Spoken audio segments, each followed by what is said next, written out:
I've seen how the story ends. I've watched the fire take everything. Names carved into stone, voices fading in the smoke. Every step I take changes something I can't see. If I stay silent, the world burns. If I interfere, it changes. So I move first before it burns, before it falls, before we lose it all.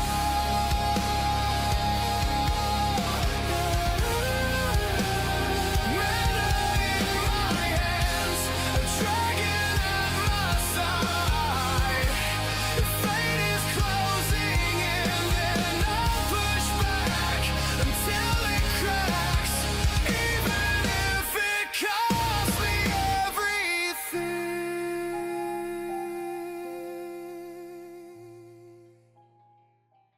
Someone had once said that the reincarnation process was like a roulette wheel. Whoever reincarnated might end up as a dog, a pig, or even a cockroach crawling on the ground. So if reincarnation as a human happened, it meant that person had survived the roulette. To get straight to the point, the protagonist was one of those people who survived this luck-based game. Compared to his previous life, which had ended due to overwork, he hoped that this new one would be different. However, the body the protagonist reincarnated into belonged to a side character from a novel he used to read. Specifically, it was a side character who was eliminated by a villain in the first chapter, a hopeless fool named Han Si-ha. After reincarnating into Han Si-ha's body, the protagonist was able to see information about the character, an F-ranked tamer with no skills, a person on the brink of failure with a strong interest in dark magic. The protagonist cursed his luck for reincarnating into such a lousy character. It was frustrating enough to have become a disposable villain, but the timing of his possession of the body was even worse. In the dungeon corridors, a few hooded men stood in front of him, while he heard pig-like screams echoing like some sort of ASMR. The place he found himself in was an annex of the Dark Mages. The protagonist quickly tried to recall the situation he was in based on his knowledge of the story. Han Si-ha, despite having innate powerful mana, had been rejected by the academy due to his poor practical skills and would eventually become involved with dark mages. The hooded mages wondered who this boy with him was, and one of them explained he was just a young man from Ardell Academy who had asked to join the group. Hearing about Han Si-ha's background, one of the mages grew interested in him, thinking he would be quite useful. So the protagonist gave a nervous smile as the mage invited him to follow along. As they walked down the corridors with him, one of the mages asked if he knew the process for joining them. Obviously, the protagonist knew that after taking the recruit's blood and making the dark magic oath, he would never be able to leave such a place. The protagonist would never forget that. Based on the novel, the protagonist knew this organization of dark mages would become a notorious evil force that would eventually be completely destroyed by the novel's hero. If Han Si-ha made a contract with the Dark Mages, he'd meet the same fate at the hands of the story's protagonist. In that case, instead of following Han Si-ha's original path, the protagonist thought it better to find a way to escape immediately. While the protagonist thought it over, a synchronization between him and Han Si-ha's perspective began to occur. This synchronization was quickly completed, bringing with it a warning, a recommendation that he escape from the Dark Mages. While their protagonist was shocked by the warning, a noise echoed through the dungeon tunnels, loud enough to alert the mage with him. The hooded mage asked what the noise was and if something was happening in the base. Telling the protagonist to stay there, he said he would go check it out. Quickly, the mage ran down the tunnels toward the sound, leaving the protagonist behind. For the protagonist, this became the perfect opportunity to escape. Running swiftly through the tunnels, he ended up getting lost inside the base. Though he had managed to go up a few floors, he wondered where the exit door was. He followed the direction where light entered the tunnels until he found a door chained shut, thinking it might be the exit. At that moment, a voice sounded asking what was going on. As the protagonist hid behind a pillar, two mages were talking, and one of them told the other that a child had escaped from the third floor of the base. The protagonist continued listening to the conversation, knowing they were talking about him. One of the mages mentioned that the boy who had escaped was from the academy, raising the possibility that he might be a spy. After some time, the protagonist noticed that the two mages had already left. He then approached the door, trying to push it, but even with all his weight on it, the door wouldn't budge. Exhausted, The protagonist realized that the only thing he could rely on now was his memory of the novel. He needed to think of something that even someone as useless as Han Si-ha could use. In fact, Han Si-ha didn't have talent for white magic, but was born with mana. With an overflowing amount of mana, he couldn't figure out where to direct it. In other words, he lacked control over his power, and that was exactly what the protagonist tried to apply. When the protagonist Li Han learned magic for the first time, he was told to gather the blood flow in his body to his fingertips.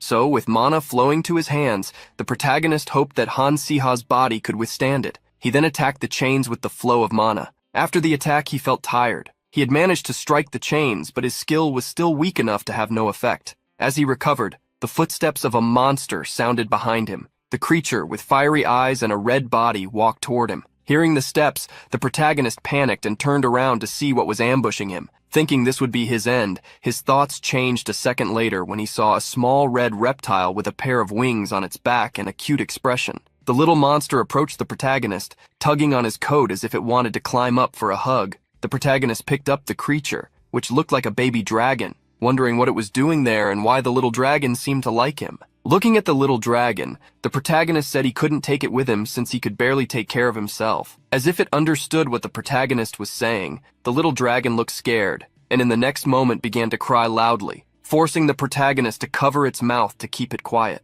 Carrying the little creature in his arms, the protagonist ran to a different spot to avoid being caught, still undecided about whether he could adopt the little dragon and be responsible for it. The protagonist suddenly stopped, and as he looked at the adorable little dragon, he wondered if he could use its power. At that moment, stats began to synchronize according to the protagonist's will as the body's possessor. Like a blessing, his charm started to increase immensely. While he looked at the notifications, the taming skill activated, asking if the protagonist wanted to tame the suspicious little creature. Even though the little dragon was labeled as suspicious, it seemed incredibly cute. According to the notification, the predispositions from the protagonist's past life were surfacing. Seeing the notification, he realized there was no button and wondered if he needed to say something like, "I choose you," or "I tame you." In fact, the protagonist had some skills and talent when it came to taming. With a few gestures and his own technique, he could win over animals by first offering some benefits and then building trust. Looking at the little dragon in his hands, the protagonist made a gesture to encourage its trust. He questioned if he was doing the right thing, but then received a notification that it had worked. In the next instant, the small creature began to float, glowing as a seal appeared around it. After that, the little dragon floated down to the ground, still emitting a faint light. The protagonist wondered if it had been tamed with just that, but decided he would find out later. The protagonist's eyes began to shine as he gave a command to his new pet. In response, the little dragon's eyes glowed with the same golden color, receiving the order to open the door. The tiny dragon slowly walked towards the locked door and then jumped up. It easily bit through the chains, snapping them in an instant. The protagonist praised the creature for its good work as he looked at the door. Now, all he had to do was open it, and he would be free. However, at that moment, the sound of footsteps grew louder, alerting the protagonist. Behind him, a chilling voice echoed, "Well, well, we have a little rat hiding here." The person who had seen the protagonist ordered the others to catch him. The protagonist grew desperate, trying to think of a way to escape. The hooded mages advanced to attack him as he scrambled for a way out. Suddenly, he remembered something. The first personal defense spell taught to new students at the academy. This spell literally created a cloud of smoke around the caster. Even someone like Han Si-ha, who had no talent for controlling magic, had managed to learn it because it was so basic. Though he had never used this spell before, as he had just reincarnated, the protagonist decided to try. After steadying his breathing, he focused his energy on his fingertips. Pointing his fingers like a weapon, he envisioned filling the entire cave with smoke. He silently pleaded for Han Si-ha's body to respond as a repayment for fixing his mistakes. The hooded mages were closing in on him when a surge of magic flowed through his arms. From his fingertips, a burst of smoke was released, filling the entire cave and blinding the mages. Relieved that his ability had worked, the protagonist turned to leave, leaving the cursing mages behind. As the little dragon followed him, he ran, but just as he reached the door to exit the hideout, a purple shadow suddenly approached. The shadow formed into a clawed hand that gripped his shoulders. The mage who cast the spell was angry, asking if the protagonist really thought he would escape. Under pressure from the attack, the protagonist couldn't breathe. He collapsed to the ground, trembling and struggling, but it was in vain. At that moment, he wondered if this would be the end. The mage holding him demanded he give up, promising he'd suffer less that way. Faced with this command, the protagonist knew that whether he gave up or not, the outcome would be the same. He couldn't see the mage hidden in the smoke, or figure out how to break free from the dark magic restraining him. In what might be his final moments, he glanced at the little dragon and thought of one last variable.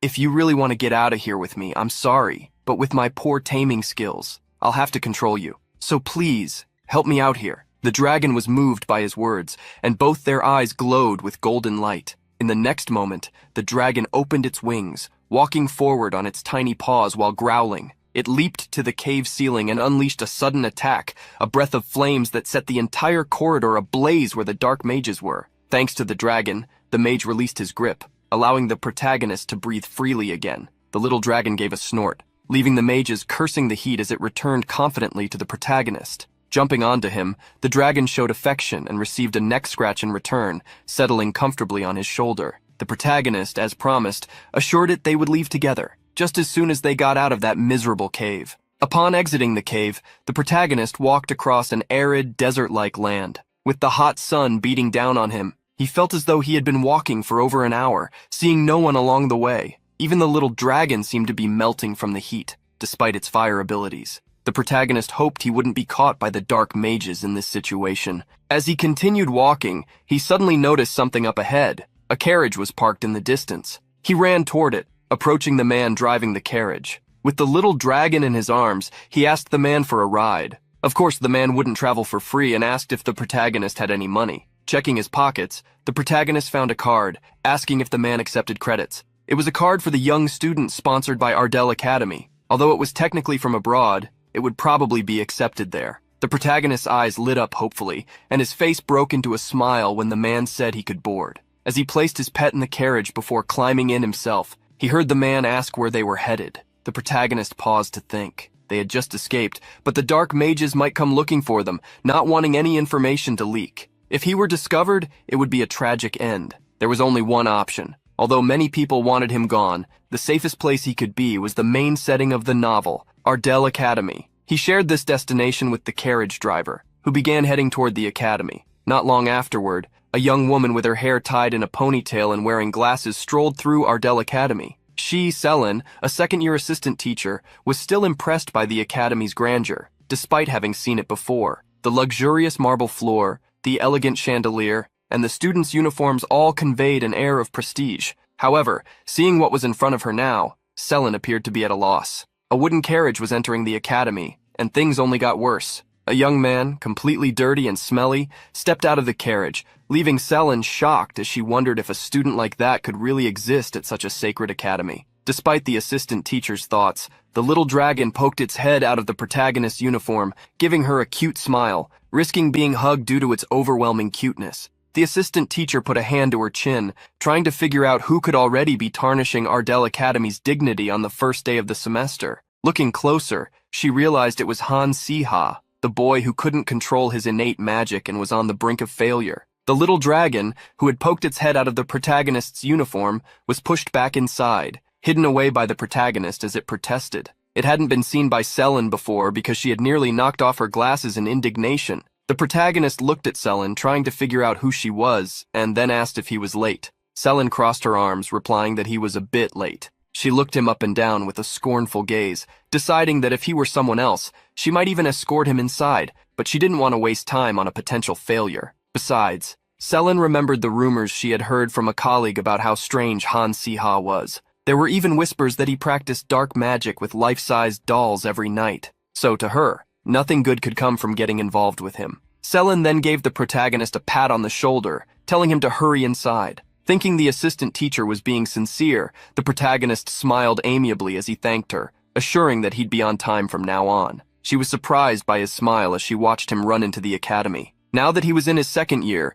the atmosphere felt slightly different. Various students gave him curious looks as he entered the classroom. Though he pretended not to be affected, he felt their stares and heard the whispers circulating among them. The protagonist cursed Han Si-ha, wondering if he had really planned on leaving the academy, considering he had already visited the Dark Mage's base on the very first day of school. The students made no effort to hide their comments about Han Si-ha, speaking loudly enough for him to hear. They wondered how he'd managed to pass the year. Some were even annoyed by it. The protagonist also wondered how Han Si-ha had pulled off such a feat. speculating that perhaps his family had bribed someone, or maybe a teacher who recognized his overwhelming magic potential had written a recommendation letter. But whatever the reason, he had advanced to the second year. Switching gears, the protagonist began to ponder how he would survive the now ruined storyline of the novel on his own. He decided to draft a survival goal summary, split into two parts. The first part of his plan stated that, above all, he needed to survive peacefully. Han Si-ha had been a third-rate villain, both violent and incompetent,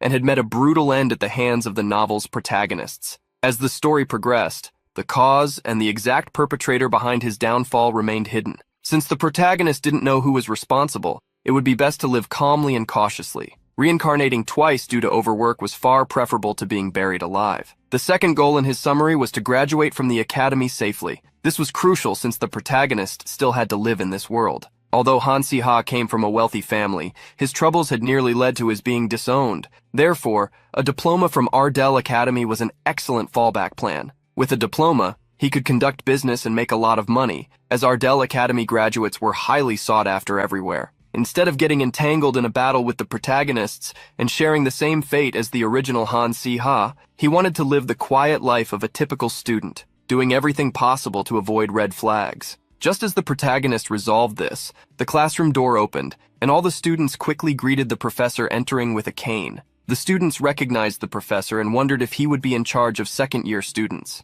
The protagonist recognized him too. It was Professor Grint from the Department of Magic. Seeing that Professor Grint would be teaching them, the students murmured about how his tests were no joke, and even his presence was intimidating. The protagonist knew this well, as the novel's storyline mentioned that even Li Han struggled with this professor's exams. Tapping his cane, Grint commanded everyone to quiet down. This year's second-year students look promising. I can already see a few who stand out. Naturally, the protagonist knew Grint was saying this because all the main characters of the novel were in the second year. However, if the class level was high, it meant it would be even harder for Han Si-ha to survive the lessons, making his position at the academy even more precarious. At Ardell Academy, students aged 14 to 19 were enrolled. It was a 6-year program known for its rigorous curriculum, covering everything from biological sciences to magic. Due to this, competition among students was intense, making the academy a true battleground. Only 10% of students graduated with outstanding results. The protagonist sighed as he realized the difficulty he was about to face,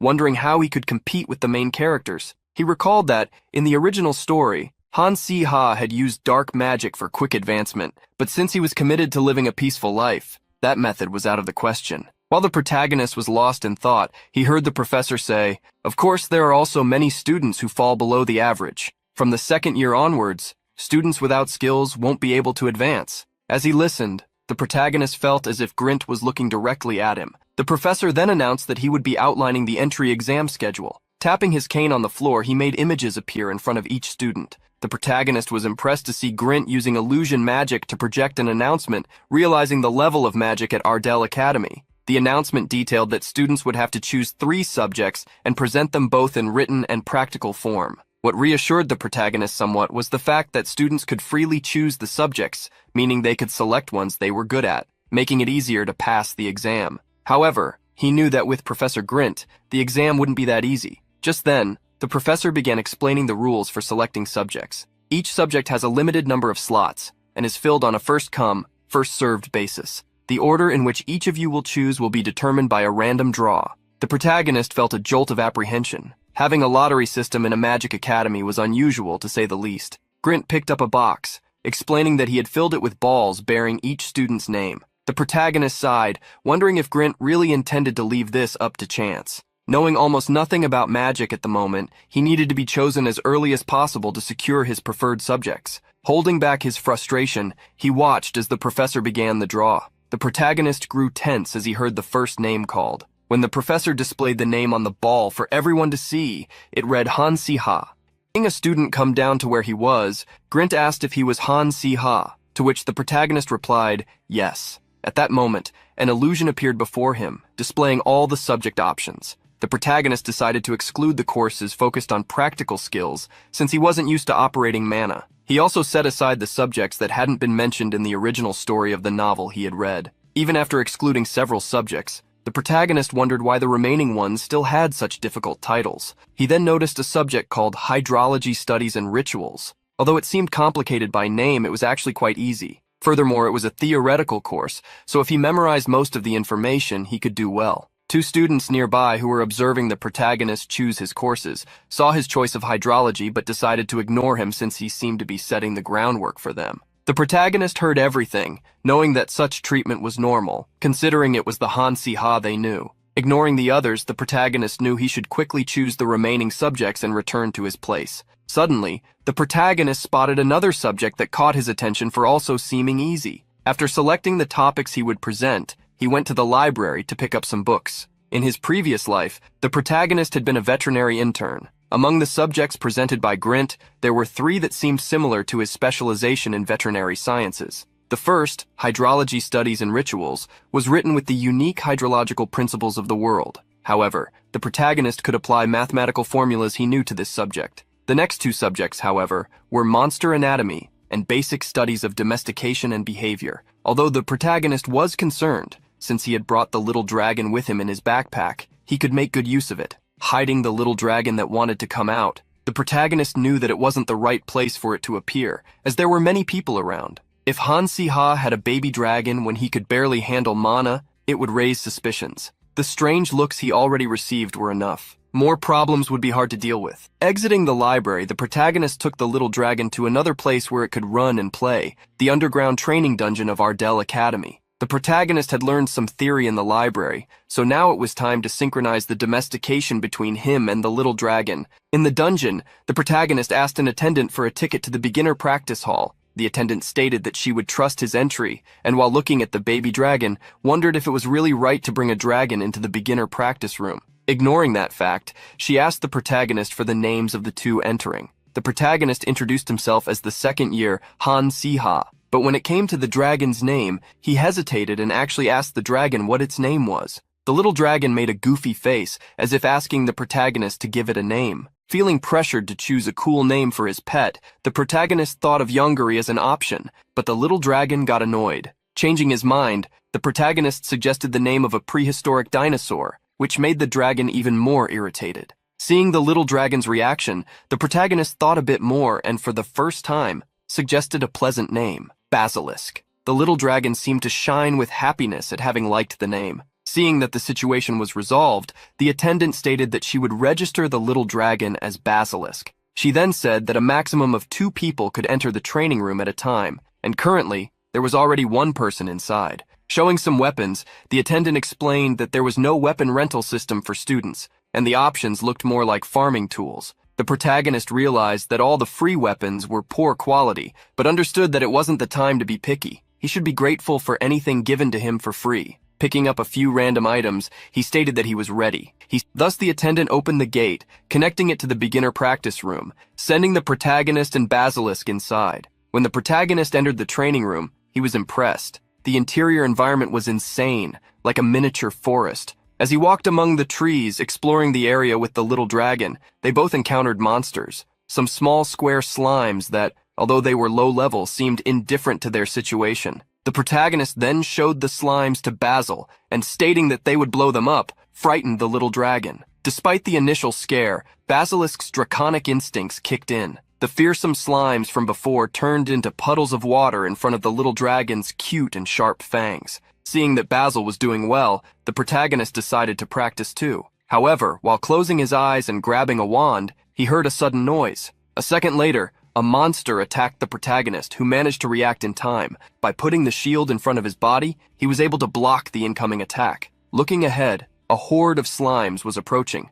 with some quite large among them. Calling Basilisk back, the protagonist asked the little dragon if he was warmed up. In response, the dragon showed a confident expression. The protagonist then stretched out his arm for Basilisk to perch on it, stating that they would do once more what they had done before. Thus, pointing the little dragon upwards, he commanded him to explode all the slimes. Receiving the order, Basilisk gathered fire in his mouth, preparing for the attack. In the next moment, he unleashed a massive fire barrage, causing the slimes to evaporate in front of his attack. The protagonist was shocked by the power of the little dragon's attack, which rested in his hand with a proud look. Bringing Basilisk close to him, the protagonist praised him for a job well done, while planning to continue doing the same thing. A few hours later, both the protagonist and Basilisk were completely exhausted. For the protagonist, alternating between taming basilisk and practicing magic attacks had caused his fatigue. He looked at the little dragon, who had obeyed him so well, deciding to give him something delicious when they left. Suddenly, the protagonist heard someone shout that something was wrong and stood up, curious. Peeking over a small mound, he saw a student trying to train her animal, which just wanted to play in the mud instead of obeying commands to attack the slimes. He wondered who that girl was. While the student's dog was barking, she shouted at it to be quiet. Watching the scene, the protagonist noticed that the dog was a hellhound, and that girl shouldn't be treating it that way. As the girl became furious, trying to control the dog, it simply turned its back on her and ran away. The girl tried to follow her pet but couldn't find it, wondering where it had gone. She gritted her teeth, silently threatening the dog. Suddenly, the girl heard a male voice. Good boy, sit, stay, lie down, good job." Pushing through some bushes, she discovered a boy sitting on the ground, petting her hellhound. As she tried to approach quietly, the girl realized that the boy was Han Siha from the second year. Without looking at her, the protagonist asked if the hellhound was hers, stating that he had seen her trying to tame it the wrong way before. The girl was puzzled by what the protagonist was talking about, so he explained, "You seem really angry. If the Tamir gets agitated, the hellhound will become even more agitated." Adela was shocked by what was happening. She was actually receiving advice from Han Siha. At Ardell Academy, the most prestigious school in the Empire, Adela, the Earth Mage, had never placed below third place. Even as a commoner, often overlooked despite her natural talent, there were only a few people who could match her abilities. However, due to the lottery system for the entrance exams, she had been stuck with the most basic subject, taming. Adela's taming skills weren't that good, so she had decided to practice. Yet her opponent was Han Siha, who couldn't even tame a slime in his first year. There were rumors that he was obsessed with dark magic, and Adela had seen with her own eyes how he wallowed in self-pity on hard days. Because of all this, at that very moment, Adela was shocked, wondering what was going on, as her hellhound lay on its back, allowing Han Siha to scratch its belly. Adela wanted to know how the protagonist had managed that, but he played dumb, asking what he had done. The protagonist stated that the hellhound had already calmed down, so the girl could take it. She accepted his suggestion, and as she picked up the dog in her arms, she thanked him. However, the protagonist had a question. He wanted to know why the girl had chosen a hellhound among all the animals to tame, as it was quite a challenging animal for a first-year taming course. Adela explained that since it was a difficult monster, she would earn a lot of points because she needed to come in first in the basic taming exam. The protagonist showed astonishment at what Adela said, revealing that he thought she liked to take mud baths or something like that. Hearing this, Adela was shocked, wondering if Han Siha had always been like this. She remembered that the young man was a noble, but now he was casually talking to her, a commoner. Looking at the pet that the protagonist was holding, she wondered what it was, noticing that it was a dragon hatchling. This impressed her, as he was only in the second year and was already training a dragon, taking it around with him. The Han Siha that Adela knew, and the one standing before her were completely different. Adela, who was about to leave, ended up following the protagonist but didn't mind it so much since she could pick up some tips on how to tame the hellhound.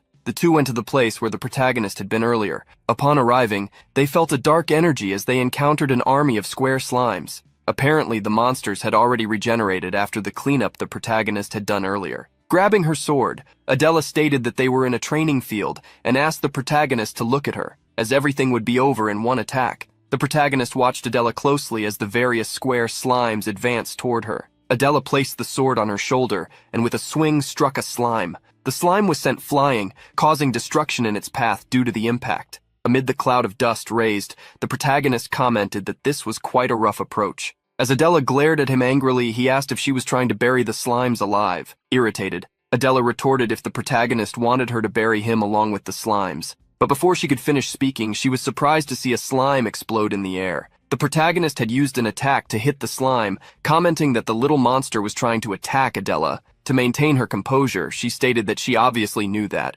causing the protagonist to express relief as he called Basilisco to move forward with him. In truth, Adela had no idea there was a monster sneaking up behind her, but the accuracy of the magic arrow she had seen Han Siha use was at a level not typical for a beginner. Looking at the young man, she wondered who he really was. As the two continued walking, they suddenly felt a strange energy affecting them, the energy of a trap. The protagonist questioned Adela if there had always been a trap in the training dungeon, but she had no idea about it. The protagonist tried to stay alert, preparing for anything that might happen, and Basil stayed by his side, doing the same, just like Adela and her dog. In a room outside the training field, Someone was watching the protagonist and Adela through a crystal ball. The person began to shout hurriedly, "Director, emergency, it's an emergency, there's a problem in the beginner training dungeon." The director approached, having heard he was being called, and questioned if there was a malfunction in the magic, also asking who was inside the dungeon at that moment. The person in charge of surveillance informed the director that Adela and Han Si-ha were the ones inside the dungeon.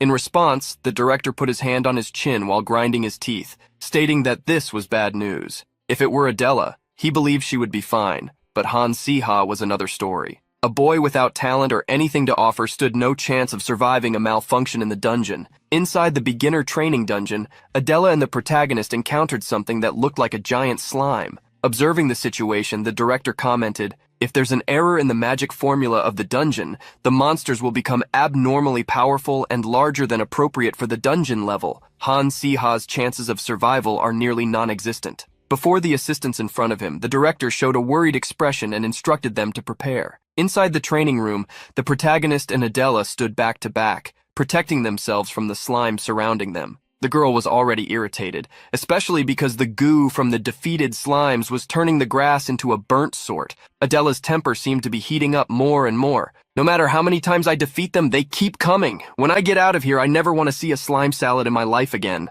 Hearing what the girl said, the protagonist laughed. She had quite peculiar culinary tastes. Even though the two had been bombarded by the horde of slimes for some time, the protagonist noticed that Adela was surprisingly doing well. Her taming skills were basic, but she had elevated her earth magic to an advanced level. This made the protagonist wonder if Adela's true identity was that of an earth mage destined to become a great witch. However, the great witch Adela he knew wasn't someone who would be rolling around in introductory training fields. Moreover, unlike the original story, the Adela in front of him seemed to be a kind person. Well, she could be a bit demanding, but she didn't openly belittle the notorious loser Han Si-ha. To the protagonist, the two must be different characters. Watching the protagonist who continued to think without moving, Adela began to get irritated, while Basilisco merely looked at him curiously. The protagonist created an excuse to justify his prolonged thinking, stating that he was calculating the time. He said that if they counted the time since they had entered the dungeon, more than 3 hours should have passed,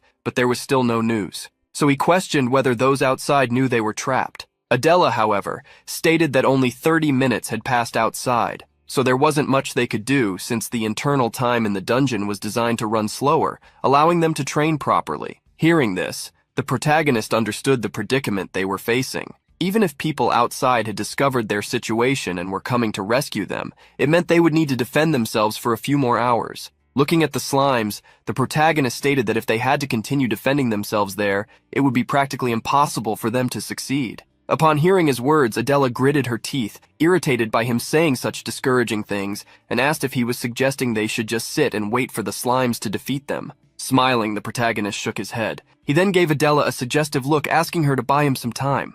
Seeing the protagonist run toward the forest, Adela asked what he was going to do, but he merely stated that she would see soon. She just needed to keep the slimes at bay, as he wouldn't take long. Adela was annoyed to realize that Han Si-ha wanted her to deal with the slimes on her own, questioning him about what he was planning, but received no answer. Leaving Adela behind, the protagonist noticed that she really didn't seem like a bad person. There was no way someone kind like her could become the ruthless Adela he knew. Basilisco flew over the protagonist, as if questioning what he was doing, but the protagonist told him not to worry, as he had a plan for everything. After walking for a while, the protagonist came across some bushes, and among them was one with a special glow. The method for dealing with malfunctioning dungeons had also appeared in the original work that the protagonist had read, specifically in the episode that clearly showcased the difference between the abilities of the protagonist Li Han and Han Si-ha. In that scene, Han Si-ha had tried a method but had failed miserably. Currently, the protagonist was rummaging through the grass and bushes searching for what he needed. He asked Basilisco to gather all the vines that looked like the glowing one he held and bring them to him.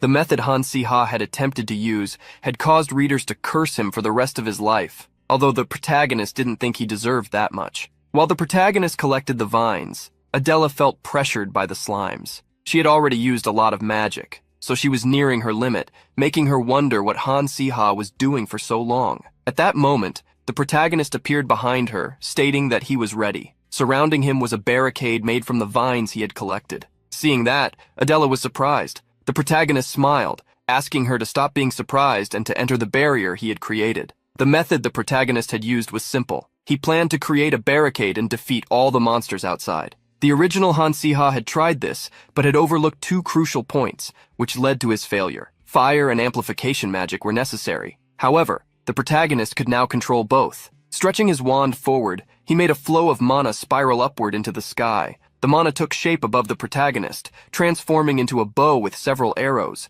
With the magic formed, the only thing he needed to do now was add magical fire to the created arrows. To add the fire, the protagonist needed Basilisco, so he asked the little dragon to do his part. The protagonist's eyes shone golden as he sent the order to Basilisco, who understood everything he wanted. Thus, flying to the arrows, the small dragon added his magic to them, transforming them into the power the protagonist sought. With the wand in hand, the protagonist finally commanded the arrows to be shot, making them fly through the skies. With the glow of fire appearing above their heads, the slimes became frightened. In the sky, the fire arrows exploded like fireworks, turning into a rain of fire over the forest. Adela felt pressured by the heat she was experiencing, but looking closely, she couldn't believe that this magic was truly created by the hopeless Hansiha. At that moment, the protagonist asked Adela if she had buried the slimes around there, leaving their gooey remains scattered on the ground. He then stated that the slime's venom was prone to explode upon contact with magical fire,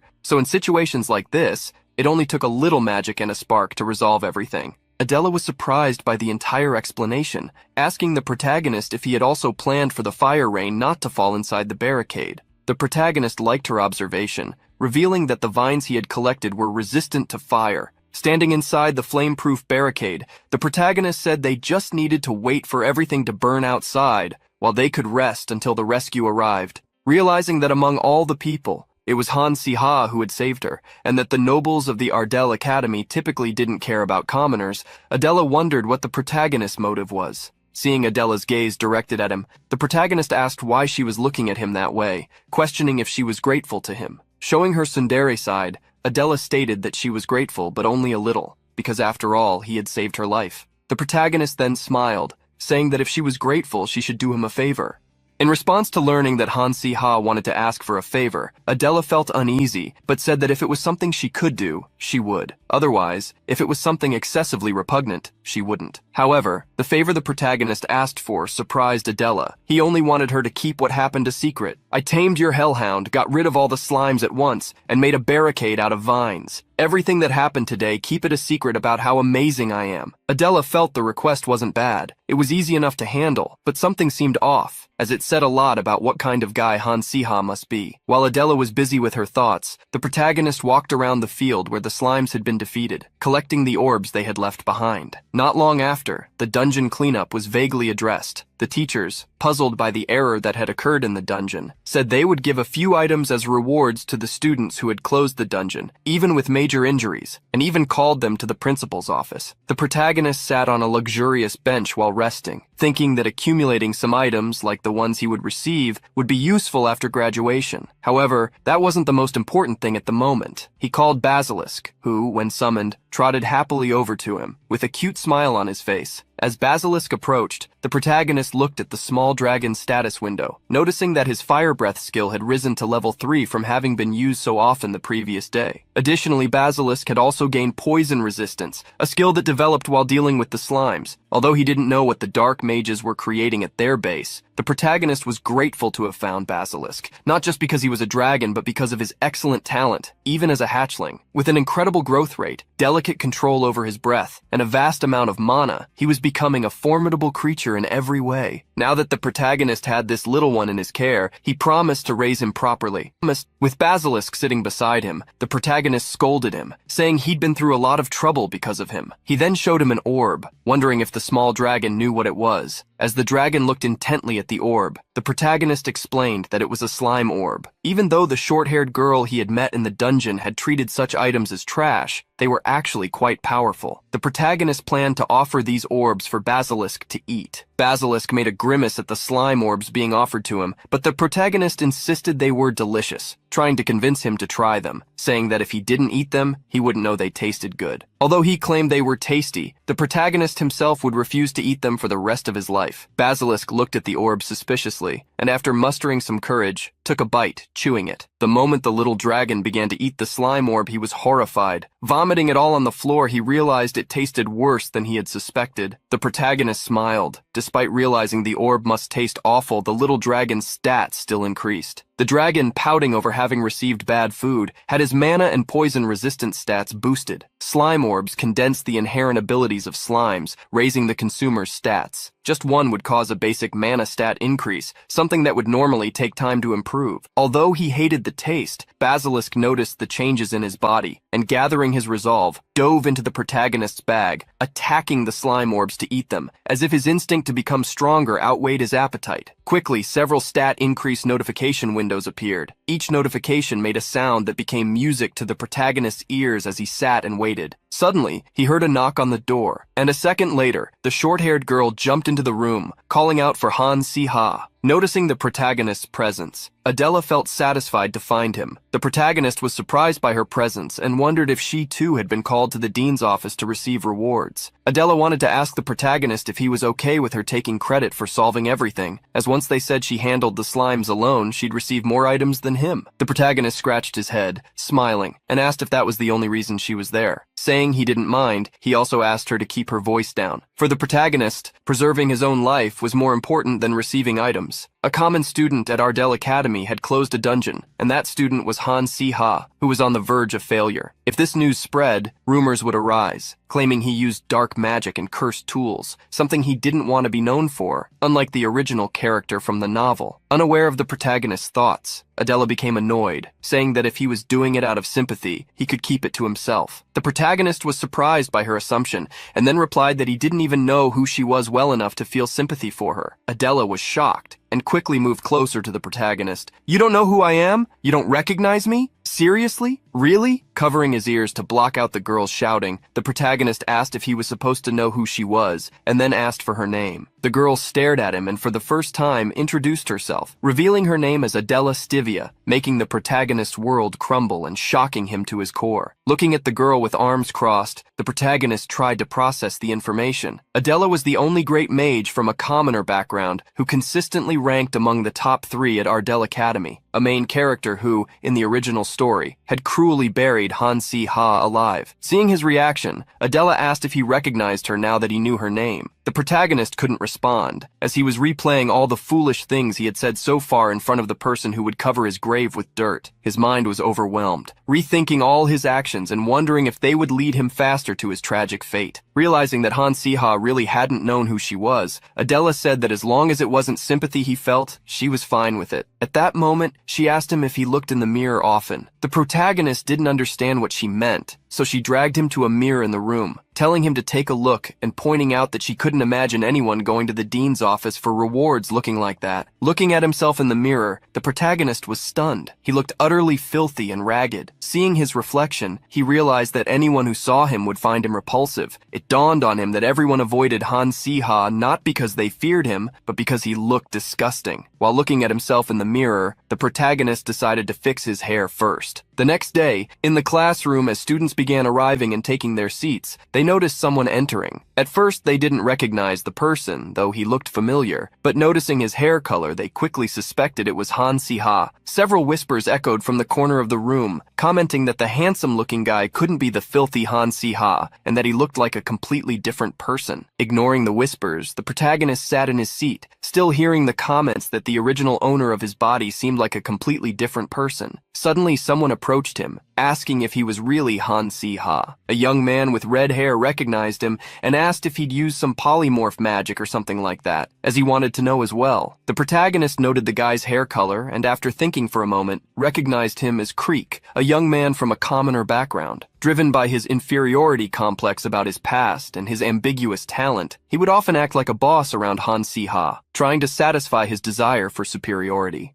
Seeing Han Si-ha remain silent, Creek asked if he was too embarrassed to speak, claiming that cutting his hair wouldn't change his pathetic way of expressing himself. The protagonist simply responded by asking if Creek shouldn't just ignore him. Creek was startled by the response, asking if Han Si-ha had lost his mind after cutting his hair. The protagonist replied, asking if there was any reason he should treat Creek kindly. Creek grew irritated at the response, saying, "Are you insane? Do you have any backing? A guy who's been abandoned by his family, living only by his words?" Seeing that Creek wouldn't stop provoking him, the protagonist placed his bag on the desk, opening it while stating that there was something he could rely on. In the next instant, Creek almost fainted as Han Siha placed a small dragon with an irritated look on the desk, telling him to repeat what he had just said. Not only was Creek shocked, but all the other students were too. They quickly wondered if that creature was a real dragon, as it even looked like a red dragon. How had an underachieving student managed to get a dragon? Creek decided not to be intimidated. "Ha ha ha, I heard you were kicked out of your family, but you're loaded with cash, huh? Do you really think you can tame a dragon just by throwing money at it?" The protagonist took a deep breath. He planned to live carefully and quietly, but that didn't mean he wanted to live as a nobody, mistreated from all sides. Then, the protagonist smirked and called Creek a stupid commoner, striking at the boy's emotional insecurity. Creek grew angry and asked Han Si-ha what he had just called him. Creek fell easily into the protagonist's provocation, losing his composure at just 2 words. The protagonist began stroking Obelisk's head, stating that no matter how young he was, he wouldn't sit so obediently if he hadn't been properly tamed first. Smiling, he asked if Creek was scared that the little dragon might bite him. Seeing Creek grow even angrier, the protagonist told him not to worry, as he wasn't that dishonest. Being told to calm down only made Creek more frustrated. "This guy is crazy! Doesn't he even know his place?" Interrupting the red-haired youth, the protagonist made a proposal, a challenge. "Hey, if you have a problem, then let's settle it. Using this semester's exam results, let's see who wins, and that'll resolve everything." With a grin, the protagonist suggested the bet to the guy who hated him so much. The sun shone brightly in the clear sky over Ardell Academy. The protagonist still remembered Creek's vow, stating that if he lost, he'd bark like a dog. Since he'd accepted so easily, all the protagonist wanted was to wait for exam day and watch that bastard Creek barking. He recalled his previous life, mastering the art of cleaning up after making a mess. A mad dog in the intern world. That was the protagonist's nickname in his previous life. Whenever he witnessed an injustice, he would attack, never being academically outdone. As the protagonist walked through the academy, a student suddenly called out to him, "Hey Han Si-ha, I heard you made a bet with Creek this time. Just because you got lucky avoiding failure, you think you can beat him in the exams?" Another student beside him also mocked, asking if they should expect to see him barking like a dog. The protagonist was already used to dealing with people like that since his previous life. People who got annoyed when they saw someone becoming successful.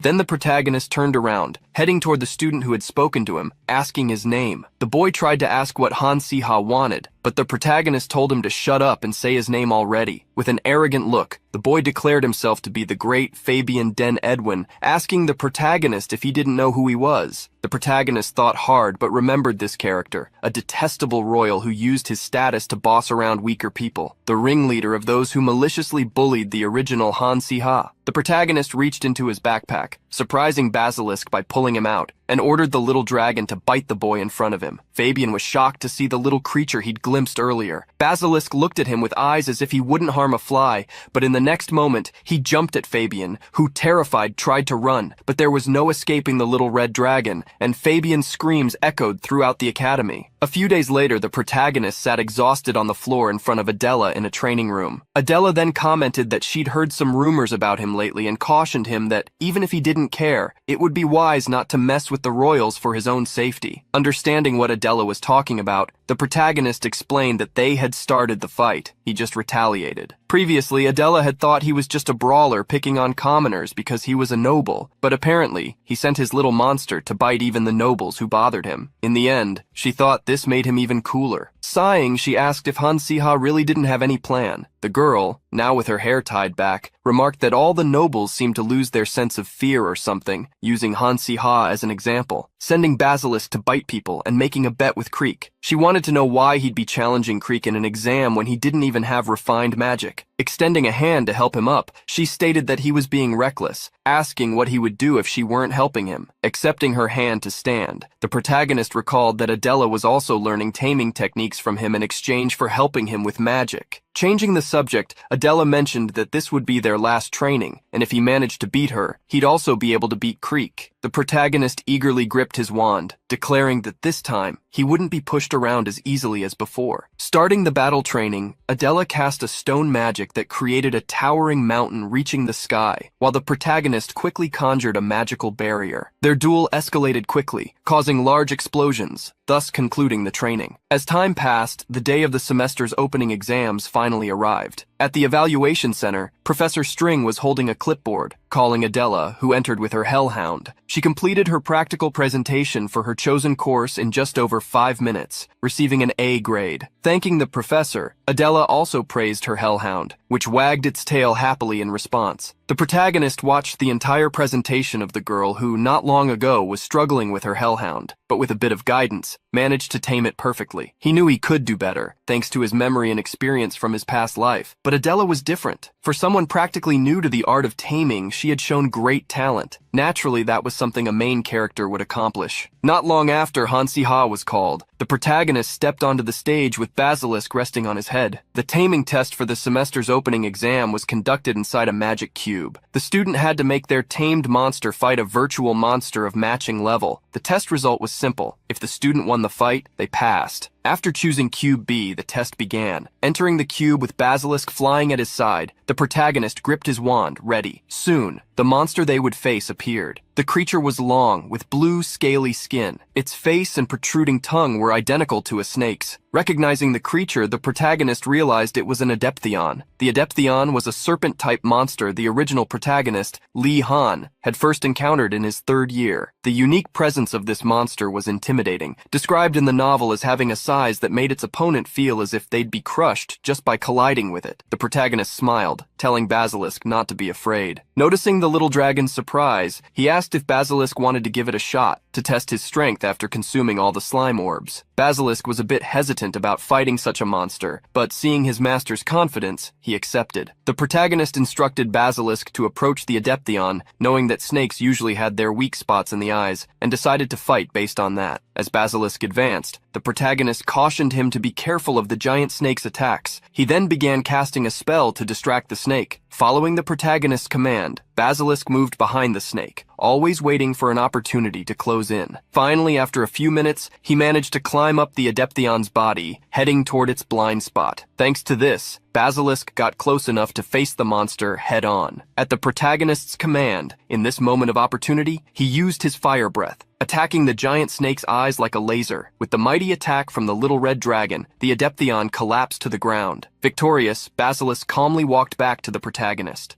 Outside the cube, Grint was utterly shocked, his jaw practically dropping. He knew very well that the Adeptheon was a high-level monster, one that even 3rd-year students would struggle to fight one-on-one. Exiting the magic cube, the protagonist held the little dragon happily, pleased that the slime orbs had proven effective. The professor was tense, realizing that the cube's administrators might have accidentally left the Adeptheon in there. He was about to halt the exam for the student's safety, but the result was entirely different. The protagonist looked at the professor, asking if, even though it took some time, he had managed to pass by defeating the monster. The professor thought for a moment, then made the announcement, Han Siha, 12 minutes and 36 seconds, grade S. After the tests ended, Adela walked with the protagonist, impressed that he had achieved an S rank in taming. She remarked that, looking at the scores, he was certainly in 1st place. She seemed quite pleased, asking if it hadn't been worth it to duel her. The protagonist couldn't deny it. However, there was a problem. His actual goal was to be ranked 15th. He wanted to keep some mediocre grades to avoid attracting attention. In the original story, Lee Han had taken 1st place for himself, but now there was a Han Siha doing the same. However, the protagonist didn't think it was his fault, complaining that they had placed such a high-level monster in his test. Adela watched him closely as he murmured darkly to himself. Smiling, she snapped him out of his thoughts by asking how his math test had gone. Besides the taming test, they also had a math test. Remembering the test, the protagonist thought he could keep an average score since the problems were so easy that he could miss almost all of them intentionally, only getting one right. Not wanting to reveal this, he simply replied that it wasn't too hard or too easy. Adela was surprised, revealing that she had missed everything. She sighed, asking if the exam's difficulty hadn't been inhumane. Hearing this, the protagonist realized Adela must be bad at math. The questions on the test were high school level, so they had been a piece of cake for him. Thinking about this, he wondered if he should help Adela with math. At that moment, Adela mentioned that the test covered topics they hadn't even touched on, stating she had answered every question except one. The protagonist was shocked, as no one should worry about leaving one question blank, so he asked Adela if it wasn't okay to skip just one problem. But Adela disagreed, stating that if she lost first place over a single problem, she wouldn't receive a scholarship. Recalling that the question was number 27, a problem about a magic circle, she asked if the protagonist had solved it. The protagonist remembered that this question was about geometry and vectors. Thinking it over, he told Adela that he might have solved it. Hearing this, she was surprised and stopped walking. The protagonist turned to look at her, asking if he'd said something wrong. Adela, a bit embarrassed, replied that it didn't make any sense, asking again if he had answered question 27, the only problem she couldn't solve. Hearing this revelation, the protagonist was stunned. He couldn't believe Adela found that question difficult. Any science student hearing this would laugh at her. But knowing that Adela thought the question was hard, the protagonist pondered what he should do, since he had answered it perfectly. In the math teacher's office, the assistant was commenting that only one student in the entire school had solved problem number 27. The teacher then noted that it wasn't a problem that could be solved by guessing, as he had made it unsolvable for second years to filter out the top students. Saying this, he asked the assistant, Selin, who had answered the question correctly. Holding the test, Selin replied that it was Han Siha. In addition to revealing the protagonist's name, she also mentioned something else. When I checked the answers, every question except number 27 was intentionally marked wrong. Out of all the students in the academy, he was probably the only one to answer just the hardest question to showcase his abilities. The teacher then thought of Han Siha's name, recalling that he had also stood out in the taming exam. He then told the assistant that they should keep an eye on this student. The next day, the rankings from the second-year opening exams were posted. On a large bulletin board, several sheets displayed the students' names and their placements. In front of the board, the protagonist first looked for Creek's name and found it in 32nd place, a result he expected. After that, he searched for his own name. Around the protagonist, several people murmured, wondering if the rankings were accurate. Upon finding his name, he realized he was in 11th place. Creek, who had also seen the rankings, was trying to slip away unnoticed, but the protagonist spotted him. Creek turned suddenly, noticing Han Si-ha approaching. With a mocking look, the protagonist gestured for Creek to follow him, beckoning him with a finger as if calling a dog. The protagonist and Creek went outside the building, with many people following and commenting that Han Si-ha had won the bet, and that the bastard Creek, who always picked on weaker people, had lost. Creek looked like he had no idea what was about to happen. At that moment, the protagonist asked him a ridiculous question. How much do you think 1 + 1 is? Caught off guard, Creek replied that it was 2, but the protagonist stated he was wrong. 1 + 1 is 11, the number of 11th place. Got it 32nd? Taunted, Creek turned red with rage, clenching his fist tightly. The protagonist wondered if he hadn't improved at all in recent days, as he still fell so easily for provocations. Reflecting on it, the protagonist realized that although he didn't like Creek, the guy had only picked a fight with him, not with Han Si-ha. And unlike others, he wasn't a pervert who wanted to see him bark like a dog. Thus, he decided to make use of Creek in a more practical way. Making a decision, the protagonist flicked Creek's forehead. Surprised, Creek got annoyed, claiming that wasn't part of the bet. The protagonist used this gesture as a way to get back at Creek for constantly bothering him. Creek tried to make excuses, saying he wouldn't have made Han Si-ha act like a dog if he lost, but the protagonist told him to shut up. Turning to leave, the protagonist asked Creek to come to the unused club room in the basement later, saying he'd have an order for him there. Sometime later, Creek arrived at the room the protagonist had mentioned, asking why he was called. With a smug look, the protagonist told Creek to consider it a favor that he wasn't making him bark in front of the entire school, remarking that Creek had odd tastes for actually wanting to do that. Creek, irritated, told him not to be ridiculous. Gritting his teeth, he demanded to know what Han Si-ha wanted from him. Without further explanation, the protagonist asked Creek if he knew who Han Si-ha's father was. Creek was surprised by the question, and replied that of course he knew. He was the founder of the Ardell Empire, the Blood Count who annihilated dark mages in the war, Han Taiso. Annoyed, Creek wondered if Han Si-ha was bringing this up to intimidate him just because he was a noble. The protagonist had asked because he genuinely didn't know much about the original Han Si-ha. As he listened, he recalled that his estate should be near the Kastika area, realizing that Han Si-ha was indeed someone powerful. The protagonist then took a few steps, revealing his intentions. Stating that he knew Creek had good connections, he ordered him to spread some rumors. Creek wanted to know what rumors, and the protagonist whispered a few things into his ear that made him turn pale with shock. Creek wanted to be sure Han Si-ha really wanted him to spread everything he just said. The protagonist confirmed, saying it needed to be done as quickly as possible, and that the more students and people at school who knew, the better. Having finished giving his order, the protagonist bid the stunned Creek goodbye and left. Realizing that Han Si-ha really wanted him to spread what he had said, Creek couldn't think of anything else but that he was crazy. Not long after, some news spread, reaching a grand castle. There, a butler informed his lord that there was news about his son from the Ardell Academy. The lord ordered the butler to enter the room and asked how his son was doing. The lord, with sharp eyes as he wrote at his desk, was none other than the blood count, Han Tai-so. He wanted to know how his pathetic son was faring. The butler then revealed that things were not going well for Han Si-ha. Although the lord had generously paid for his tuition and dorm fees, having cut off all other support, he was apparently living on the verge of starvation. Upon hearing this, Han Tai-so stated that his son would not starve to death, but that he needed to suffer a bit to awaken the sense of life. Breaking the tip of his pen from pressing too hard, Han Tai-so declared that if his son dared to utter the words dark magic in front of him again, he would not spare him, even though he was his own son. The servant continued to report the news, revealing that in fact the lord's son seemed to have changed, as he had achieved unprecedented good results in the entrance exam. Han Tai-so thought it was good that his son had managed to avoid coming last, but the butler clarified that this was not what he meant, as Han Si-ha had ranked 11th. Han Tai-so dropped his pen in surprise, especially when the butler informed him that Han Si-ha's reputation had also changed recently. According to rumors circulating in Ardell, the young master was now described as a good, honorable, and very handsome person. Han Tai-so's mouth was at risk of attracting flies, as it hung open in shock. He asked the butler if his son had threatened someone to spread such ridiculous rumors,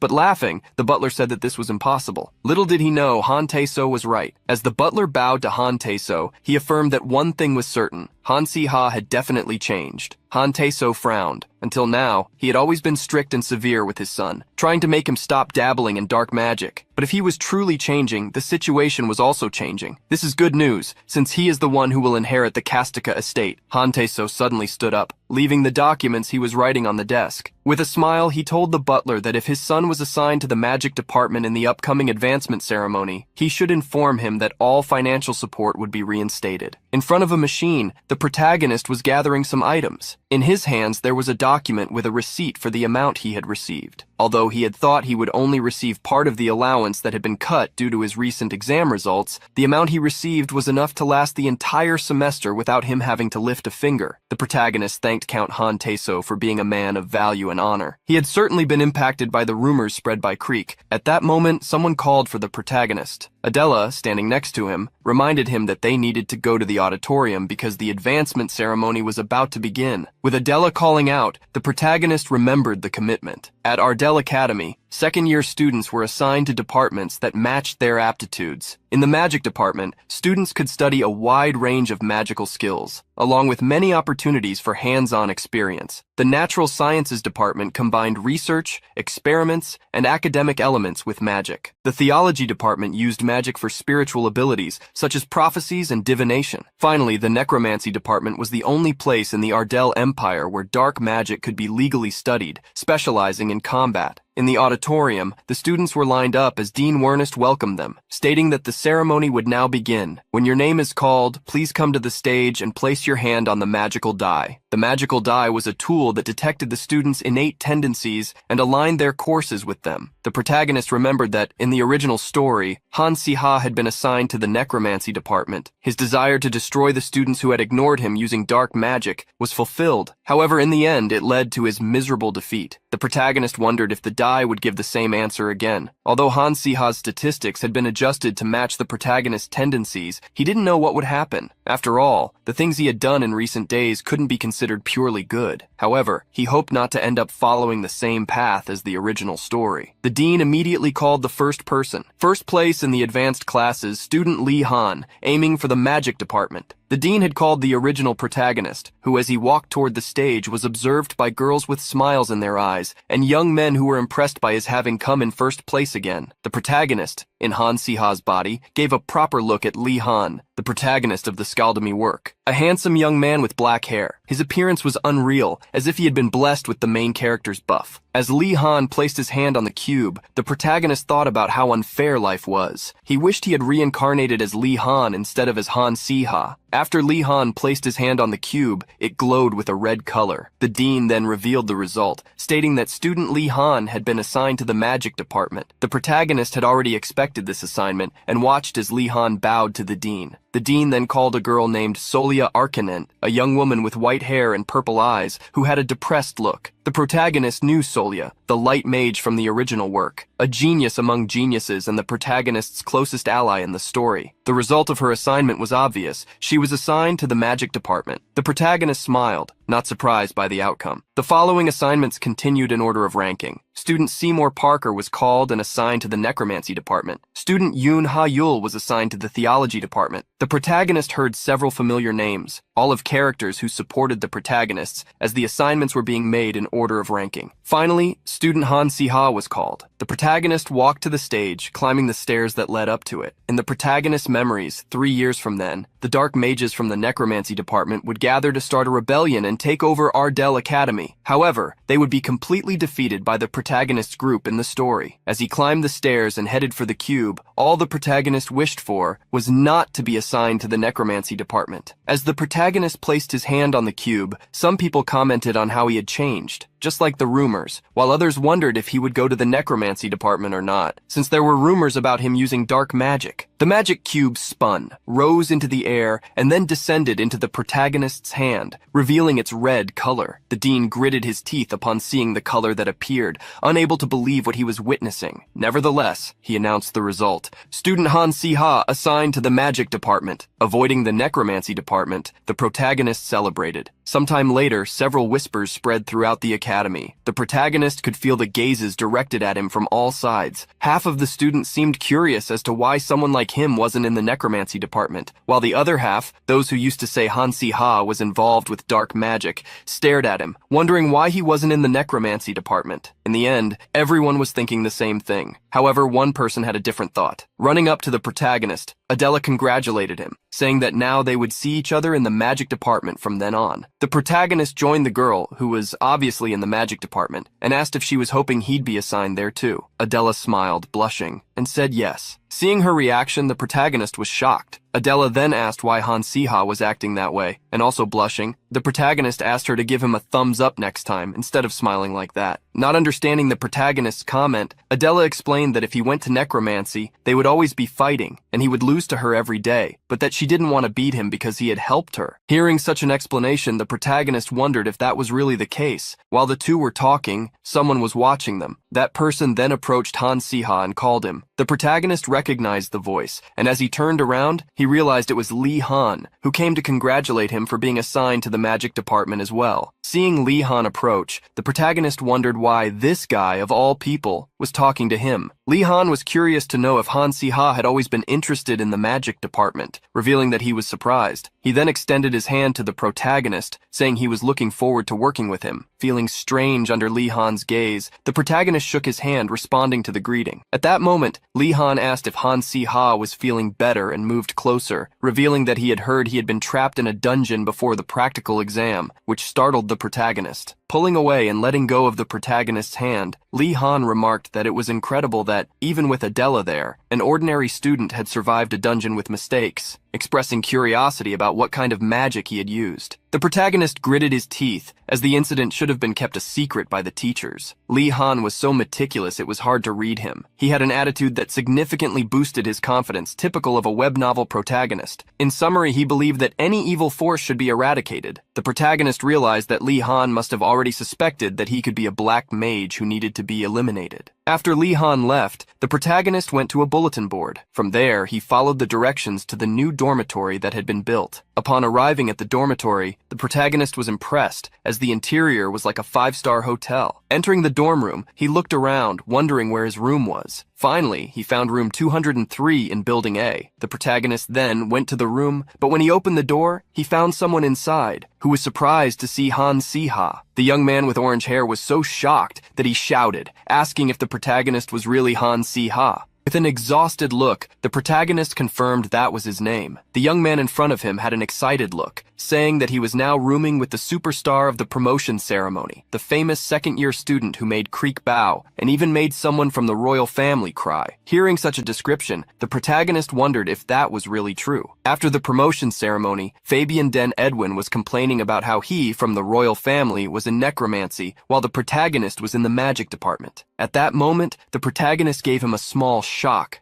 stating that he knew something interesting. "You keep talking about being from the royal family, trying to get everything easily, but the truth is you're not even related to the royal family, are you?" Upon hearing the protagonist's words, Edwin was shocked, only to see Han Si-ha scratching his neck and stating that if he was embarrassed to be exposed, maybe he should live quietly instead of making a fuss. Because of these words, Fabian fell into a state of depression, wondering if something was wrong with him for not being able to enter the magic department. Although it wasn't the protagonist's intention, he ended up making the young man cry. This led to even more rumors about him spreading, as he had made someone from the royal family cry with just words. As a result, the protagonist's plan to become a model student and graduate safely from the academy was compromised. In his room, the protagonist wondered if everything was okay. At that moment, the young man in front of him remembered that he still hadn't introduced himself. With a bright smile typical of an extrovert, he said his name was Juan, the newest student assigned to the magic department. Greeting the protagonist, he said it was a pleasure to meet him and added that, unlike Han Si-ha, his name was relatively unknown. However, Juan was mistaken. He was a name the protagonist knew well. Juan was the most capable ally of Li Han, the protagonist. Despite his cheerful demeanor, he was a clever and versatile character. Above all, he was an informant well connected with an extensive network of information. Seeing Han Si-ha stunned, Juan became confused. The protagonist looked like this because everyone around him were now main characters who had caused Han Si-ha's downfall in the original story. The protagonist sighed and turned his back on Juan, saying there was nothing wrong with him. Hearing the protagonist's deep sigh, Juan didn't believe it. Seeing the protagonist putting his things down, he then asked if he wanted to go to the dormitory with him. Juan picked up a blue book, a guide map for the dormitory, and said it would be more fun to explore together than alone. The protagonist ended up agreeing to go with Juan, as it wouldn't hurt to get to know the place. The first place they went to was a gigantic cafeteria, which had dozens of seating areas. However, Juan commented that he had been told it was better to eat outside than in that place. The protagonist was curious to know why, and then Juan revealed that apparently the cafeteria's nutritionist liked to experiment, so you never knew what would appear each day, like the dinner that night, which would be a salad made from the front leg of a fire boar. After leaving the cafeteria, the two headed to the outdoor magic practice area. Juan explained that this was a place where Han Si-ha could practice magic freely, but if he wasn't careful, he could get hit and have to be carried out, something that happened every semester. Upon hearing this, the protagonist remarked that it was quite irresponsible, asking why they didn't set up a magical barrier. Hearing the solution proposed by the protagonist, Juan agreed it was a good idea and asked if the rumor about Han Si-ha being very clever was true. Seeing that Juan was interested in learning more about him, the protagonist ended the conversation, leaving behind the cheerful guy. Despite Juan always talking nonsense, the protagonist was grateful for the useful information he shared, showing himself to be quite helpful. After visiting the various places, they decided to return to the protagonist's room, back to the dormitory. As they were walking inside, Juan noticed the sky was suddenly getting cloudy, as if it were about to rain. Upon hearing this, the protagonist looked up at the sky and realized that Juan was wrong. This wasn't an ordinary cloud. The rain started to fall quickly, forcing the protagonist and Juan to seek cover. Juan was puzzled that it started raining suddenly, saying it would be better to run to the main building and report to a professor. However, when Juan tried to run, the protagonist grabbed his arm and pulled him back, stating that it was dangerous. Juan was curious as to why Han Si-ha had said that. The protagonist remembered the scene well, the mysterious atmosphere, the grass soaked and muddied by the black rain. This wasn't an ordinary rain, it was poisonous rain. Suddenly, several screams began to echo through the dormitory. Some people were warning everyone to go inside the dormitories and take shelter. Looking around, the protagonist remembered that the real problem wasn't the rain, as it was just a distraction. The real trouble was about to come. At that moment, someone started shouting, saying that some students had disappeared. Upon hearing the shout, another person asked her to calm down and tell them who had disappeared. After calming down, the first person revealed that the missing students were Adela and Solia Arcanant from the magic department. Both had disappeared without a trace. The protagonist then remembered the original story. This incident had been the second major event of the story, which was just beginning. As soon as he recalled this, a tab appeared in front of him, like a mission. He needed to find the missing students. The deadline for the mission, the reward, and the consequences of failure were all unknown.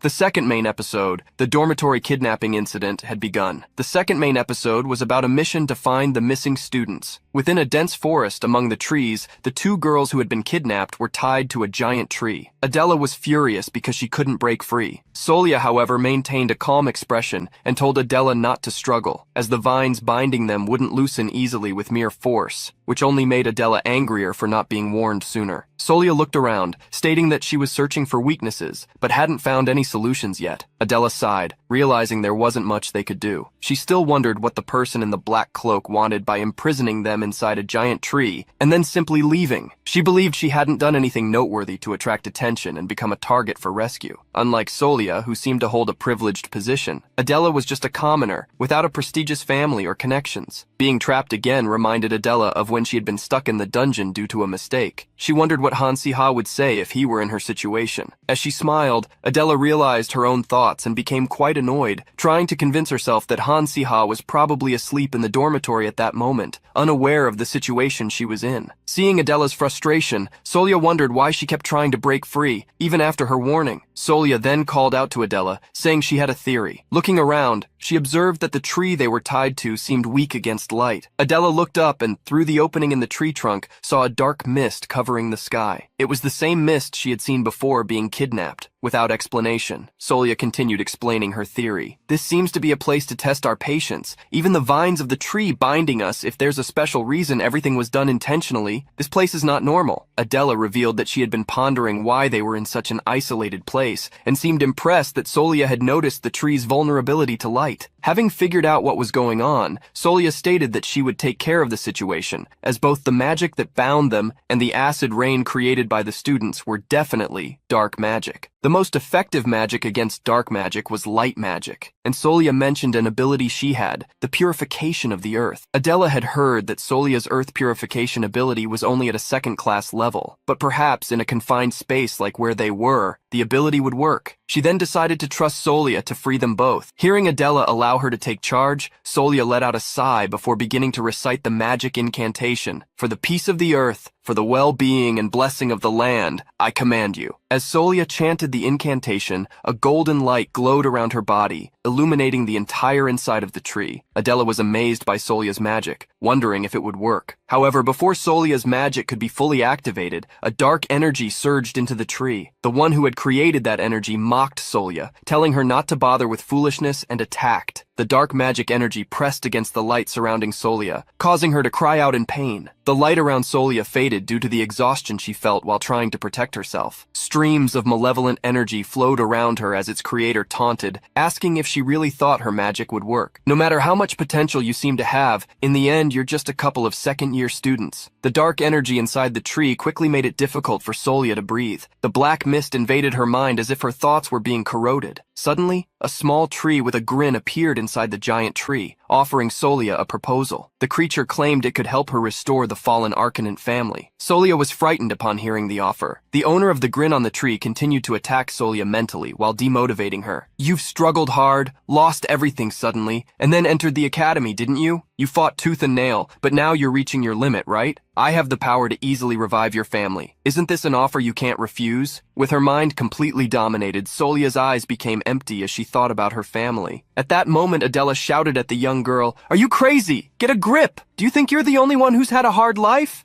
Adela glared at the grin and asked why it had targeted Solia first. She confronted the wooden creature, saying she had noticed its mental manipulation. Adela showed that she was aware that the one controlling the tree was using mental magic, and that the fact she could keep her mind clear within the black mist proved she was indeed a talented student. When confronted, the grin on the tree decided to make the same offer to Adela. At that moment, the young girl got what she wanted. If the enemy shifted its magic to attack her, Solia would be able to regain her senses. Looking at Solia, Adela understood that this magic exploited the target's desires and corrupted them. Therefore, she was confident that if she managed to resist with sheer willpower, they could overcome the situation. Looking at Adela, the smiling tree tried to figure out her desire. Adela attempted to provoke the tree so that it would focus on her instead of Solia, stating that she wouldn't make any deals with a rotten tree. She begged Solia to wake up quickly as she was buying time for her friend to prepare her magic. Staring at the tree, Adela continued to provoke it. By the way, there must be a true form behind this tree. Why do you keep hiding? Stop barking from behind this tree and show yourself already, or are you afraid to reveal yourself in front of a few students? Hearing Adela's words, the tree couldn't believe her. Generating a strong, dark energy, it attacked the young girl, stating that facing such power was all she deserved. Adela closed her eyes in the face of the attack directed at her. She knew she couldn't dodge it as she was tied up. She silently pleaded for someone to save her. At that moment, a light magic was invoked, and a beam of light fell from the sky, shattering the vines that bound Adela and the attack that was aimed at her. Seeing the light magic, Adela wondered if it had been Solia's doing. However, the girl was still under mental control. Looking to the side, Adela noticed that the boy with caramel-colored hair was helping Solia stay upright. At that moment, someone approached Adela and thanked her. Thanks for the hint about his weakness, it worked perfectly. Looking up, Adela saw Han Siha with his small dragon perched on his head. Adela was surprised to see the protagonist, curious to know how he had found where they were being held, and how he had cast such powerful light magic. Helping Adela to her feet, the protagonist joked, saying that she talked a lot for someone who had been kidnapped. At that moment, the boy with caramel-colored hair, who was with the protagonist, explained to Adela that they had used basic light magic and amplified it with a magic magnifying glass he possessed. Seeing Adela stand up, the protagonist asked if she was okay. Not wanting to appear weak, she replied that she was perfectly fine. Seeing her response, the protagonist drew a sword and handed it to Adela, telling her to go ahead and fight. With the sword being handed to her, Adela was surprised at how things were unfolding. Adela looked at the sword in her hands, realizing it was the practice sword she used to train with. The protagonist stated that, knowing her temperament, he was sure she would want to land a few good hits on their captor. The protagonist then recalled the trouble Adela used to cause when wielding a sword, asking if she still didn't mind being buried alive while swinging the blade. Adela sighed, trying not to set high expectations for what to expect from Han Siha. Gripping the sword, she affirmed that was exactly what she wanted, and since the opponent was a dark magic user, she had even less reason to hold back. As Adela drew her sword, a man in a dark cloak began to appear, laughing. His laughter soon turned into a furious glare as he faced the protagonist and the others. The protagonist asked why the man was looking at them like that, wondering if he should burn his other eye as well. Calling the group of students pathetic brats, the dark mage summoned several vines with his dark magic. He used these vines to block the path at the top of the tree. Seeing this, the protagonist realized that the mage was trying to create a terrain completely favorable to him. A large amount of dark energy returned to the mage, being absorbed by him. With all his power restored, he attacked the protagonist. A wave of evil mist surged at the protagonist, trying to affect his mind in the same way it had with Solia and attempted to do with Adela.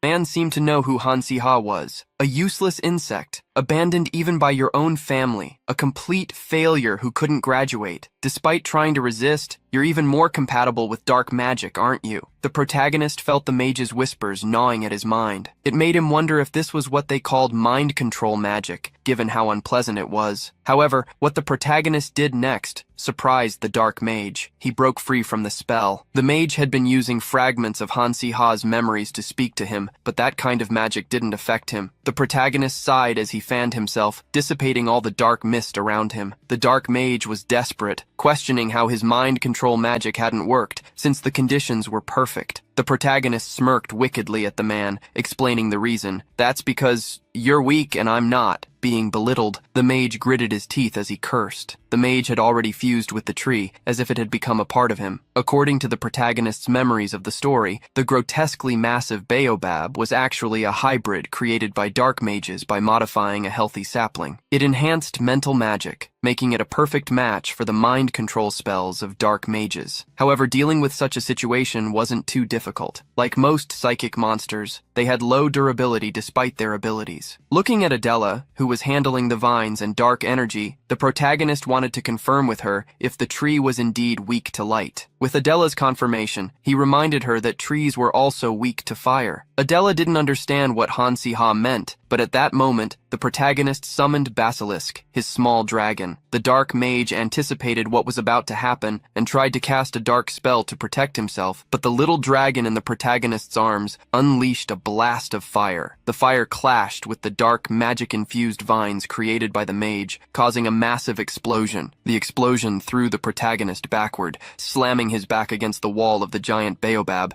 while he protected Basil. The protagonist was instantly worried about the small dragon, but saw that holding it close to him had reduced the impact, which was a relief. Taking advantage of the protagonist's distraction, the dark mage attacked. The protagonist was surprised to see several vines and branches lunging at him, but now he was no longer fighting alone. A sword slash defended the protagonist, cutting through the vines. Looking up, still seated, the protagonist saw a girl telling him to get up. Adela looked back, stating that Han-Si-Ha now owed her a favor. Both the protagonist and Basil sighed, relieved after the shock of the sudden attack. At that moment, Adela called his attention again. She announced that she would do her best to cut the tree's vines, while Han-Si-Ha and Basil should attack the mage with a strong blow to end the fight. Adela saw that Solia was recovering, but everyone there was still a student who needed to graduate, while their opponent was a powerful dark mage, making the situation utterly insane. However, looking at the protagonist, Adela said she felt confident that he knew how to end the mess. Smiling, she asked him if she was right. Not long after, it started to rain. The dark mage wondered why it was raining, and whether this was the students' doing, finding it strange that they would make it rain right after attacking him with fire. He assumed it must have been a spell that had gone wrong. After all, he was fighting children. The dark mage attacked the protagonist's group again, grateful for the clouds that would darken the environment, hindering light and favoring him once more. The mage's vines quickly wrapped around the protagonist's feet, making him believe this would secure his victory. But the protagonist smiled, not believing the mage had fallen into the trap. The mage didn't understand what the protagonist meant, but in the next moment, he saw him draw something from his back. The protagonist pulled out a staff and pressed it against the vines, casting a lightning spell. The electricity quickly conducted through the vines, which were connected to the mage who had merged with the tree. Thanks to the rain, the electrical power amplified far beyond expectations, electrocuting the dark mage completely. The protagonist shielded himself momentarily from the bright lightning before looking back toward the mage. The mage was still alive, though the entire tree was charred and his power was waning. He couldn't believe such a simple spell could have caused so much damage to him. The mage didn't understand why his mind control spell hadn't worked, and thus placed all the blame on the protagonist. Hearing the mage start to speak, the protagonist realized what was happening. The cliché of the villain's speech after losing a battle was about to begin. The dark mage murmured some words that caught the protagonist's attention. He mentioned that he needed to find the cube as soon as possible. The protagonist tried to question the mage about what he meant by the cube, but only saw him slowly dissipate into the air like smoke. The protagonist was certain he had heard about the cube before, something that had been mentioned in the original story. At that moment, Solia, who had managed to recover, walked up to the protagonist and called out to him. She tucked her hair behind her ear as she praised the command strategies Han-Si-Ha had just demonstrated, asking for some time to talk. At the girl's request to talk, the protagonist revealed that he had heard a lot about her and thanked her. Solia quickly dismissed the protagonist's thanks, stating that she should be the one expressing gratitude. She gave all the credit to Han-Si-Ha, as he was the one who suggested enhancing a simple lightning spell by using the moisture in the environment, and he had made it rain to extinguish the fire inside the tree, reducing the risks. However, the protagonist redirected the credit to her, noting that if she hadn't used her light barrier magic, he would have ended up as fried as the mage. But Solia returned the credit to Han-Si-Ha, stating that he was the one who had given the order for the defensive spell. Solia knew that creating such a plan in so little time, with the level of judgment and execution of such a daring spell, and showing that he already knew how she used her light magic, was an incredible feat. This made Han-Si-Ha gain a new perspective in her eyes. At that moment, the protagonist questioned the two girls if they had any idea why the dark mage had kidnapped them. Adela thought for a moment, and stated that, from how the conversation had gone, it seemed he wanted to brainwash them and use them as pawns. Considering this possibility, the protagonist knew that kidnapping two high-level students from Ardal Academy and brainwashing them to use as puppets deserved some credit. Realizing that the dark mages were skilled enough to capture Solia with such mind control magic, the protagonist concluded that he was not strong enough to defeat them alone with just his basic magical power. Looking down, the protagonist saw the one who always helped him, Basilisk, who was looking at him with a worried expression. The protagonist calmed the small dragon, who was visibly distressed by the situation. The little dragon seemed downcast, and the protagonist asked why he felt that way when he had injured his back trying to protect him. Seeing the protagonist's obliviousness, Adela crossed her arms and stated that Basil was worried about him. One, on the other hand, waved his hands and said that despite Han-Si-Ha being an S-class tamer, he was still oblivious to some things. Listening to the two of them, the protagonist finally understood what was going on. A realization dawned on him, and he grasped the feeling in his chest, the feeling of being bonded with someone. The protagonist had never felt the sense of camaraderie in his previous life, but now, with all the people around him, whether it was Adela asking to be praised for handling the vines, or or one for having protected Solia. He was experiencing it for the first time. Stopping to think, the protagonist remembered that one more thing had happened during the kidnapping episode, something present in the original story, and decided to go check it out. Walking outside the great tree, the protagonist moved through a muddy area, like a small swamp. One followed him, though he complained, as Han Siha had only said he was going to take a look around. Adela and Solia had decided to rest inside the tree to recover a bit. Although the defeat of the monster tree had removed the toxins, the wild swamp was still not a comfortable place for humans to walk. Even so, there was a reason for the protagonist being there. Ignoring Juan's complaints, the protagonist quickly found the spot he was looking for. It was a hidden place within the academy. In front of him stood a giant stone wall with an opening in the middle, as if it could be opened, concealed by leaves. This place was known as the Hidden Door. Approaching the stone wall, the protagonist placed his hand on the rock. Without much effort, the door opened before his eyes, making one extremely excited. Originally, this door hid relics and treasures meant to be found by Ihan, who would come to rescue the exhausted Solia with light magic. However, this time he was one step behind. In front of the mountain of treasures, with chests of gold, jewels, and relics, the protagonist declared that now all of it was his, and he could do whatever he wanted with those riches. Walking among the treasures, he muttered to himself that even minor villains needed to survive, and he didn't know when he would find such a fortune again. Unlike the protagonist, who was overtaken by greed, Juan was more concerned about whether those treasures had an owner. The protagonist eased Juan's worries, saying that if there were an owner, they would have long since departed, as the stone relic at the entrance dated back 3 centuries. Juan was excited because this news meant they had gotten lucky. However, he wanted to know how Han Siha knew all this. The protagonist gave a classic excuse, claiming he had learned in history classes that tribes worshipping Cerberus often built statues in those areas. Besides the protagonist, Basilisk also enjoyed the riches, walking slowly over the gold, excited. The protagonist looked at his little dragon and asked what he was doing. Seeing the dragon grab a gold bar, he realized that even the creature knew the value of wealth. Thinking back, the protagonist remembered that Basilisk liked cheese, so perhaps he had a fondness for yellow things. Turning away from Juan and feeling generous, the protagonist told the student to take whatever he wanted, making Juan even more excited. Juan asked 3 more times if he could really take anything, seeking final confirmation. The protagonist didn't mind much, as his goal was something hidden. The protagonist then picked up a small hidden chest, remembering what he had read in the original work. In the grim survival story, where staying alive was more important than merely surviving, power was essential. Therefore, before gold and jewels, it made more sense to seek items that would increase one's power. The chest the protagonist picked up was the same one that should have gone to Ihan after defeating the Dark Wizard in the original story. One grew curious about the chest the protagonist had taken and approached to take a look. The protagonist revealed that inside the chest was a magic book. Young Juan was extremely startled when he saw the book's name, as it was a beginner's spellbook of dark magic. Juan immediately asked Han Siha to drop the book, claiming it might be cursed. And when he didn't, Juan questioned whether he still hadn't overcome his fascination with dark magic. The protagonist sighed as he flipped through the book, stating that Juan was wrong in his assumptions. Suddenly, the book glowed with an intense light and floated in the air. The protagonist received a notification that the magic book was synchronizing with his disposition. After the book's adaptation, the protagonist took it again and told Juan to read the title once more. Juan approached, curious, and saw that the book's name had changed. Now the title read, Beginner's Magic Book. The protagonist explained that the book changed according to the user's disposition. In the original story, the Dark Wizards were supposed to have kept this book, which turned out to be an extremely useful find. Even if it only contained basic spells, it was still worth reading. The protagonist smiled, feeling he had hit the jackpot. This was a high-level magic book that recommended necessary spells based on the user's disposition and allowed them to learn the spells instantly, as if it were a scroll. Simply put, it was an opportunity to learn the basic spells that Ardell Academy students had sweated and bled for years to master. Holding the book, the protagonist gave a menacing smile, making Juan uneasy, while thinking that studying always depended on having the right tools. After taking what he wanted, the protagonist called Juan to leave, but the young man made a brief stop to grab one more bracelet before they departed. The protagonist also called Basil, who was bathing in gold, to come along, as the others were probably bored from waiting. As he walked toward the exit, the protagonist heard a voice calling out, "Hey, outsider!"